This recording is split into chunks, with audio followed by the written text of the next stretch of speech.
ও তো তোমার সাথে টাকা পয়সার লেগে ব্রেকআপ করেছে। এখন যদি ও জানতে পারে তুমি এত বড় লোক হয়ে গেছো, দেখবা তোমার মা তোমার কাছে আবার ঘুরে আসবে। আসলে তো ভালোই হয়, তিনটে হয়ে যাবে।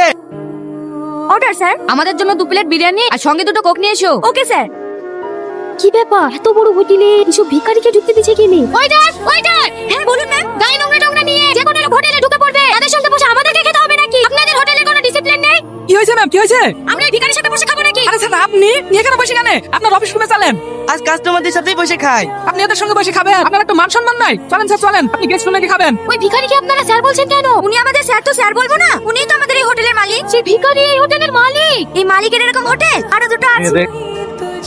ওর করিমপুর বাজারে বড় বড় দুটো শপিং মলও আছে। 2 বছর আগে যখন আমি ব্রেকআপ করে বাইরে পড়তে গেছি, তখন ওর একটা চকলেট কিনে দেওয়ার মতো ক্ষমতা ছিল না। এই 2 বছরের মধ্যে ও এত বড় লোক হয়ে গেছে। বড় লোক হবে না? ও যখন পা ভেঙে ভিক্ষি করতে লাগলো, তখন ওকে অনেক লোকে হেল্প করেছে। এখন 3-4টি গ্রামের মধ্যে ওরই নাম করে ফকির। দিন গেলে মনে হয় ভিক্ষা করে 15-20 হাজার